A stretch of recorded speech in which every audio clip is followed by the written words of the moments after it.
여러분 안녕하세요. 예수님의 산상수훈 26번째 시간입니다. 오늘도 우리 주님께서 우리에게 말씀하여 주실 때 그 말씀을 듣고 우리가 그 말씀에 따라 순종하여서 우리 하나님께로부터 큰 복과 은혜를 받는 하나님의 사람들이 되기를 바랍니다. 기도하겠습니다.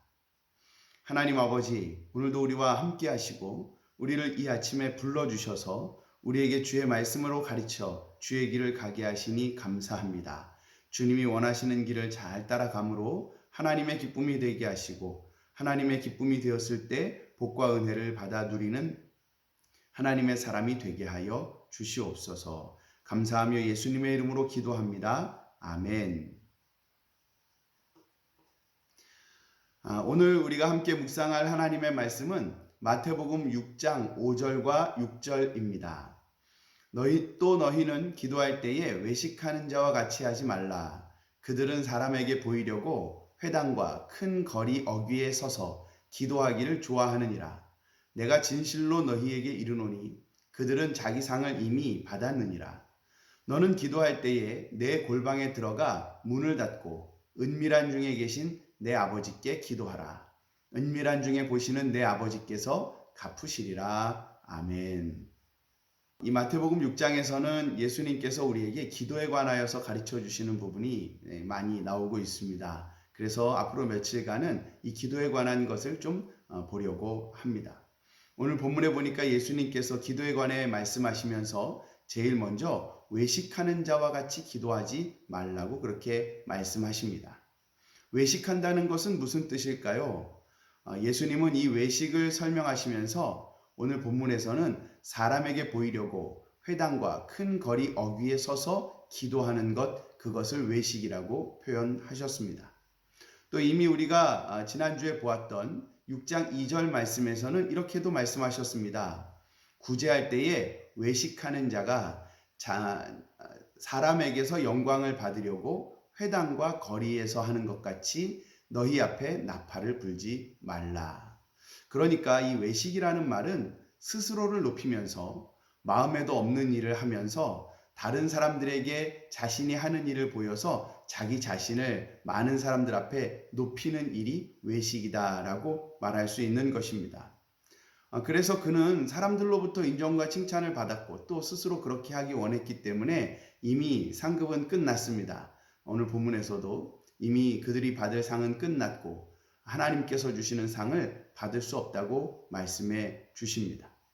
물론 땅에서 칭찬과 인정을 받으면 하나님께로부터 아무런 상급을 받지 못하는 것은 아닙니다.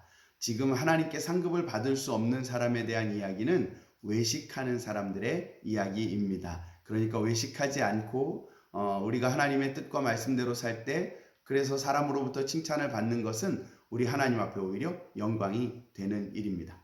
자, 어쨌든 간에 그러면 우리는 어떻게 기도해야 할까 하는 것을 오늘 본문 속에서 다시 한번 찾아보게 됩니다.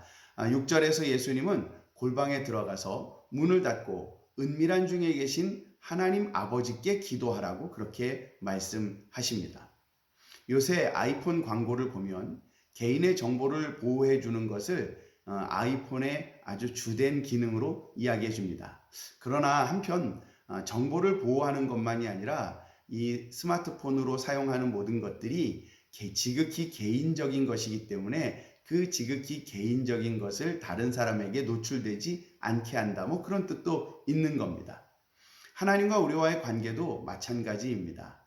물론 복음을 전하고 예수님을 전할 때는 모든 사람들에게 큰 소리로 외쳐 말해야 할 것입니다. 하지만 하나님과 우리가 기도하는 관계에 접어들었을 때는 그 관계는 매우 개인적인 관계가 되는 것입니다.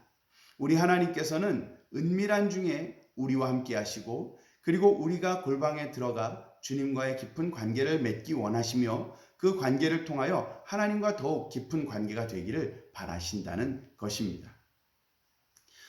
종종 어떤 사람들은 이 기도를 소원을 말하는 시간으로 그렇게 여기곤 합니다.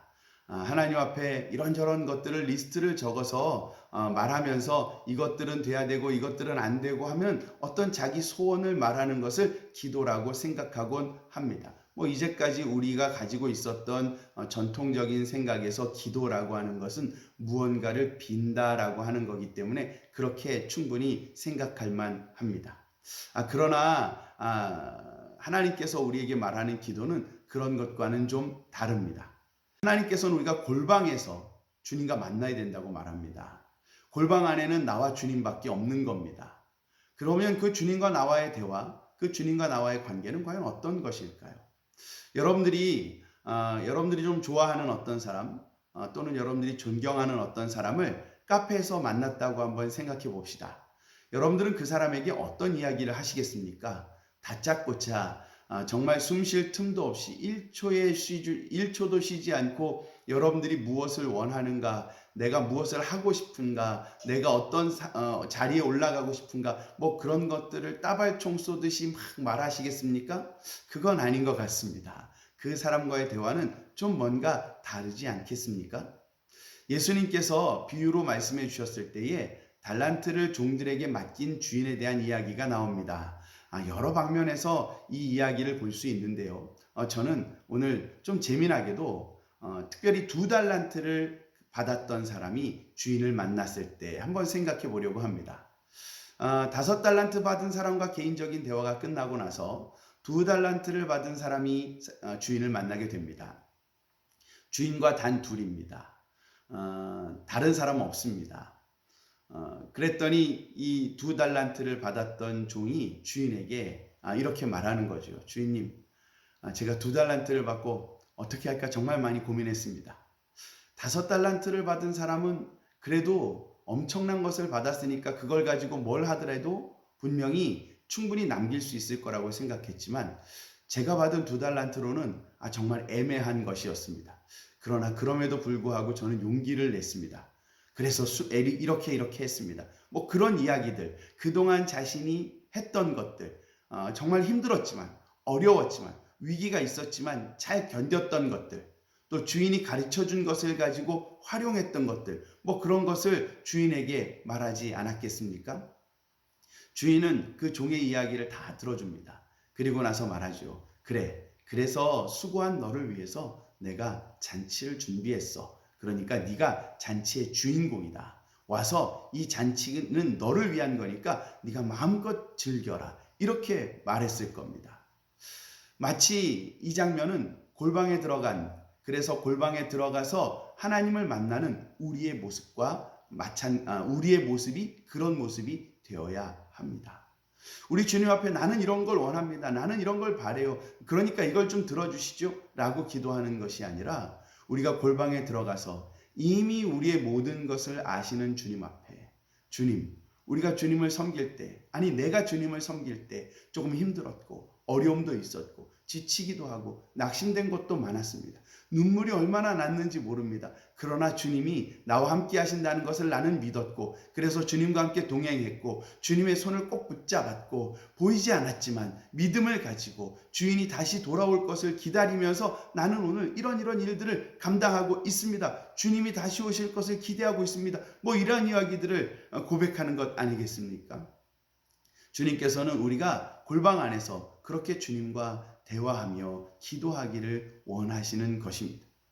우리가 지난번에 보았던 그 선행을 하는 것에 있어서도 마찬가지입니다. 그 선을 행하는 것에 있어서 오른손이 하는 걸 왼손이 모르게 하라 이렇게 말씀하시죠. 그러면서 내 구제함을 은밀하게 하라고 합니다. 그러니까 다른 사람에게 떠버리라는 게 아닙니다. 자, 그런 사람 정말 묵묵하게 하나님 말씀대로 살았던 사람이 이제 골방 안에 들어가서 주님을 만나는 겁니다. 주님을 만났습니다. 뭐 하겠습니까? 주님, 제가 주님 당신을 위해서 이런 일들을 했습니다. 물론 자랑할 만한 건 아니지만 부끄럽지만 그래도 정말 애를 썼습니다. 지치고 낙심되고 정말 내 것을 포기해야 되나 말아야 되나 하는 그런 고민도 많았습니다. 그러나 주님, 저는 주님을 믿었기 때문에 주님을 의지했기 때문에 제가 이렇게 할 수 있었습니다. 그때에 은밀하게 보시던 주님이 우리의 그런 고백을 들으시면서 그래, 잘했다. 그래서 내가 너를 더욱 사랑한다. 너를 위해서 잔치를 준비했다. 이 잔치는 너의 것이다. 주님이 우리에게 그렇게 말씀하시면서 우리를 보상하지 않으시겠는가 하는 것입니다. 성경도 우리에게 그렇게 말씀하십니다. 은밀한 중에 보시는 너희 아버지께서 갚으실 것이다. 그리고 오늘 본문에서도 은밀한 중에 보시는 내 아버지께서 갚으시리라. 우리에게 두 번이나 이렇게 말씀하십니다. 은밀한 중에 우리를 보시는 주님께서 우리의 모든 고백과 우리의 그런 마음들이 하나님 앞에 드려지기 시작할 때 우리에게 크고 놀라운 상을 베풀어 주실 것입니다. 지금 여러분들은 골방에서 주님을 만나고 계십니까? 소원을 말해봐가 아니라 우리가 얼마나 주님을 위하여 애썼는지 수고했는지 그리고 어려움과 위기와 시험과 유혹들을 이겨냈는지를 고백하고 있습니까? 그런 고백이 있을 때 우리 주님께서 여러분들의 고백을 들으시고 기뻐하시며 여러분들이 상상하지 못했던 놀라운 축복을 부어주실 줄로 믿습니다. 오늘 여러분들이 골방에서 주님을 만나는 복된 시간을 반드시 갖게 되기를 간절히 바랍니다. 기도하겠습니다. 하나님 아버지, 우리가 어떻게 기도해야 할지 알게 하시니 정말 감사합니다. 그동안 우리는 엉뚱하게도 주님이 원하시는 모습으로 기도한 것이 아니라 위선된 모습으로 외식하는 모습으로 그렇게 기도해 왔습니다. 주님 우리를 용서하여 주시옵소서. 이제 조용히 골방문을 열고 들어가 은밀한 중에 모든 것을 이미 보셨고 아시는 주님 앞에 우리의 연약함을 고백하고 우리의 애씀과 수고를 고백하고 우리의 넘어지고 쓰러졌던 장면들을 고백하고 그러나 다시 일어났던 장면들을 하나님 앞에 고백하면서 우리 주님 앞에 모든 고백들을 내어놓았을 때 주님이 들으시고 수고했다고 애썼다고 그래서 내가 너를 사랑한다고 그리고 너를 위하여 이런 복들을 준비했다고 하는 주님의 음성을 들을 수 있는 우리가 되게 하여 주시옵소서. 오늘 우리를 만나주시는 주님께 감사와 영광을 돌려드리며 예수님의 이름으로 기도합니다. 아멘. 감사합니다. 서동일 목사였습니다.